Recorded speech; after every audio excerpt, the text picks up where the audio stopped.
Hello दोस्तों, welcome to my YouTube channel Raj medico पर। आज हम लोग एक इम्पोर्टेंट टॉपिक के बारे में डिस्कस करने वाले हैं जो सभी को मालूम होना चाहिए।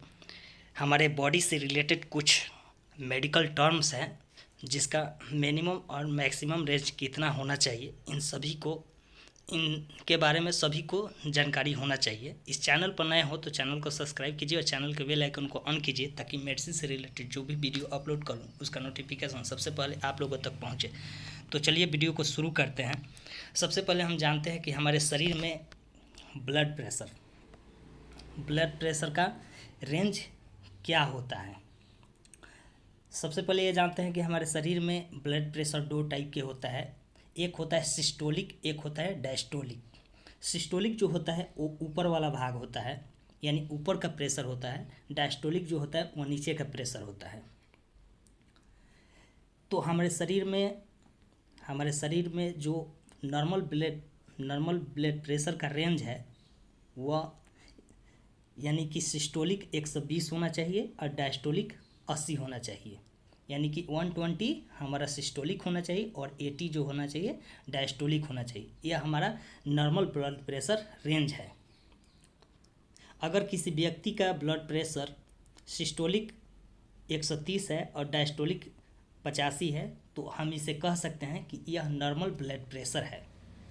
लेकिन यदि किसी व्यक्ति का ब्लड प्रेशर 140 है सिस्टोलिक और डायस्टोलिक 90 है तो हम कहेंगे कि उस व्यक्ति का ब्लड प्रेशर थोड़ा सा बढ़ा हुआ है। इसी प्रकार अगर किसी व्यक्ति का ब्लड प्रेशर 150 और 95 है, सिस्टोलिक 150 है, डायस्टोलिक 95 है, तो हम कहेंगे कि उस व्यक्ति का ब्लड प्रेशर बहुत ज़्यादा बढ़ा हुआ है। इस कंडीशन में उस व्यक्ति को तुरंत डॉक्टर से मिलना चाहिए और इसका उपचार लेना चाहिए। दूसरा जो टॉपिक है वो है ऑक्सीजन लेवल। किसी स्वस्थ व्यक्ति के शरीर में ऑक्सीजन लेवल कितना होना चाहिए, इन सारी चीज़ों को प्रत्येक व्यक्ति को जानना चाहिए। ऑक्सीजन के लेवल को मापने वाले यंत्र को ऑक्सीमीटर कहा जाता है। ऑक्सीमीटर के द्वारा ऑक्सीजन लेवल को मापा जाता है। एक स्वस्थ व्यक्ति के शरीर में ऑक्सीजन का जो लेवल होना चाहिए वह 94 होना चाहिए। यानी कि ऑक्सीजन लेवल का नॉर्मल जो रेंज है वह है 94।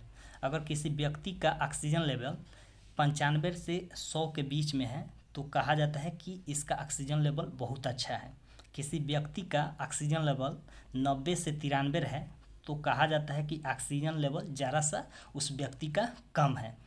अगर किसी व्यक्ति का ऑक्सीजन लेवल 80 से 89 हो गया है तो इसे कहा जाता है कि ऑक्सीजन लेवल बहुत कम है।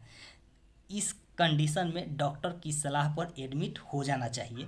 अगर डॉक्टर को ज़रूरत पड़ेगा तो वो अपने हिसाब से उस व्यक्ति को हो सकता है तो वेंटिलेटर पर रखने की ज़रूरत पड़ सकती है।